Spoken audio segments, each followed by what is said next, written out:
ಒಂದು ದಿನದ ಮಟ್ಟಿಗೆ ನಾವು ಹೊರಟಿದ್ದು ದೊಡ್ಡಬಳ್ಳಾಪುರಕ್ಕೆ ಫ್ಯಾಮಿಲಿ ಸಮೇತ ಎಲ್ಲ ಹೋಗ್ತಾ ಇದ್ದೀವಿ. ಬ್ಯಾಂಗ್ಳೂರ್ ಟು ದೊಡ್ಡಬಳ್ಳಾಪುರ. ನಾವು ಫಸ್ಟ್ ಹೋಗಿದ್ದು ಘಾಟಿ ಸುಬ್ರಹ್ಮಣ್ಯ ದೇವಸ್ಥಾನಕ್ಕೆ.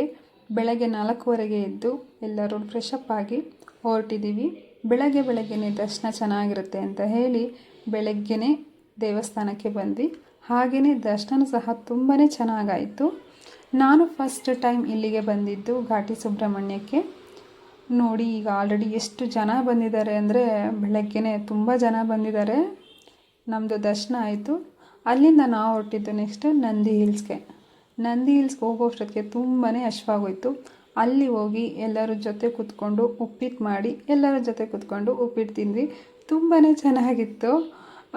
ಈ ಥರ ಫ್ಯಾಮಿಲಿ ಸಮೇತ ಒಂದು ಸತಿ ಹೋದರೆ ತುಂಬಾ ಮೈಂಡ್ ಫ್ರೆಶ್ ಆಗುತ್ತೆ.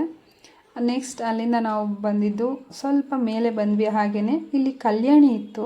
ನೋಡಿ, ಕಲ್ಯಾಣಿನಲ್ಲಿ ಏನೋ ಹಾಕಿದ್ದಾರೆ ಅಲ್ವಾ, ಇದೇನು ಅಂತ ನಾನು ನೋಡ್ತಾ ಇದ್ದೆ. ಅದು ಮೋಸ್ಟ್ಲಿ ಅಡಿಕೆ ಸಸಿ ಇರಬೇಕನ್ಸುತ್ತೆ. ಅಲ್ಲಿಂದ ಅಂತೂ ಮೇಲೆ ಹೋಗ್ತಾ ಫುಲ್ಲು ಕಾಡು ಥರ ಇತ್ತು. ನೋಡಿ ಹೆಂಗಿತ್ತು ಅಂತ ನೋಡಿದ್ರಲ್ಲ. ನೆಕ್ಸ್ಟ್ ನೋಡಿ ಇಲ್ಲಿಂದ ಹೆಂಗೆ ಕಾಣಿಸ್ತಾ ಇದೆ. ಇನ್ನೂ ನಾವು ಮೇಲೆ ಹೋಗಿಲ್ಲ, ಒಂದು 3/4 ಭಾಗ ಬಂದಿದ್ದೀವಿ. ಇಲ್ಲಿ ಇವ್ರಿಗೆ ಇಬ್ರಿಗೂ ಸ್ಟ್ರೈನ್ ಆಗೋಯ್ತು. ನನ್ನ ಮಗಳಿಗೂ ನಮ್ಮ ಬಾವಂಗೂ ಎಲ್ಲರಿಗೂ ಆಯಿತು. ಇಲ್ಲಿ ನೆರಳು ಸಿಕ್ಕಿದ ತಕ್ಷಣ ಇವರಿಬ್ಬರು ಡ್ಯಾನ್ಸ್ ಮಾಡೋಕ್ಕೆ ಶುರು ಮಾಡಿದ್ರು. ನನ್ನ ಮಗಳು ನೀನು ಹೋಗು ದೊಡ್ಡಪ್ಪ, ನಾನು ಮಾಡ್ತೀನಿ ಅಂತ ಹೇಳಿ ಹೋಗ್ತಾ ಇದ್ದಾಳೆ. ಅವಳೇ ಹಾಡು ಹೇಳ್ಕೊಂಡು ಡ್ಯಾನ್ಸ್ ಮಾಡ್ತಾಯಿದ್ಲು. ಅದ್ರ ಜೊತೆಗೆ ನಮ್ಮ ಬಾವನೂ ಮಾಡ್ತಾಯಿದ್ರು. ನೆಕ್ಸ್ಟು ನಾವು ಫುಲ್ಲು ಮೇಲೆ ಬಂದ್ವಿ. ಇನ್ನೇನು ವ್ಯೂ ಪಾಯಿಂಟ್ ಹತ್ರ ಬಂದ್ವಿ. ಅಲ್ಲಿಂದ ನೋಡಿ ಹೆಂಗೆ ಕಾಣಿಸ್ತಾ ಇದೆ, ಫುಲ್ಲು ಗಾಳಿ ಬೀಸ್ತಾ ಇದೆ. ನೆಕ್ಸ್ಟು ಬಂದಿದ್ದು ದೇವಸ್ಥಾನಕ್ಕೆ. ಇಲ್ಲಿ ಬಂದು ಎಲ್ಲರೂ ದೇವಸ್ಥಾನದಲ್ಲಿ ದರ್ಶನ ಮಾಡ್ಕೊಂಡ್ವಿ. ಇಲ್ಲೂ ದರ್ಶನ ಚೆನ್ನಾಗಾಯಿತು. ಅದಾದಮೇಲೆ ನಾವು ನೆಕ್ಸ್ಟು ಎಲ್ಲರಿಗೂ ತುಂಬಾ ಬಾಯಾರಿಕೆ ಆಗಿಬಿಟ್ಟಿತ್ತು, ಸಿಕ್ಕಾಪಟ್ಟೆ ಸುಸ್ತಾಗ್ಬಿಟ್ಟಿತ್ತಲ್ವ. ಸೊ ಐಸ್ ಕ್ಯಾಂಡಿನ ನಾನು ಎಲ್ಲರಿಗೂ ತೊಗೊಂಡ್ವಿ.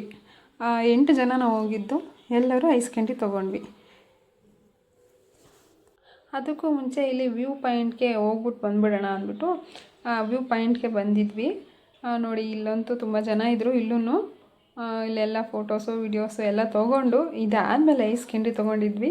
ನಾವು ಐಸ್ ಕ್ಯಾಂಡಿ ಕತೆ ಏನಕ್ಕೆ ಕೇಳ್ತಾ ಇದ್ದೀನಿ ಅಂದರೆ ನೆಕ್ಸ್ಟ್ ನೋಡಿ ಇಲ್ಲಿ ಯಾರು ತಿಂತಿದ್ದಾರೆ ನೋಡಿ ಐಸ್ ಕ್ಯಾಂಡಿನ. ನಾವು 8 ಜನ ತೊಗೊಂಡಿದ್ವಿ. ಎಲ್ಲರೂ ಎಲ್ಲ ಇವಕ್ಕೆ ಕೊಟ್ಬಿಟ್ವಿ ನಾವು. ಯಾಕೆ ಅಂದರೆ ನಾವು ತುಂಬಾ ಎಲ್ಲ ಕಿತ್ಕೊಳ್ಳೋಕ್ಕೆ ಬರ್ತಾಯಿದ್ವು. ಅದಕ್ಕೋಸ್ಕರ ಅವಕ್ಕೆಲ್ಲ ಹಶ್ವಾಗಿರ್ಬೋದೇನೋ ಅಂದ್ಬಿಟ್ಟು ಎಲ್ಲರೂ ನಾವು ಕೊಟ್ವಿ. ಎಲ್ಲ ತಿಂತಾಯಿದ್ದಾವೆ ನೋಡಿ. ಪಾಪ ಅವಕ್ಕೂ ತುಂಬ ಹಶ್ವಾಗಿರುತ್ತೆ ಅಥವಾ ಬಾಯಾರಿಕೆ ಆಗಿರುತ್ತಲ್ವ. ಮಗು ನೋಡಿ ಎಷ್ಟು ಸಣ್ಣದು ಮರಿ ಎತ್ಕೊಂಡು ಹೋಗ್ತಾಯಿದ್ದೆ. ಮತ್ತೆ ಇನ್ನೊಂದು ವಿಡಿಯೋದಲ್ಲಿ ಸಿಗೋಣ.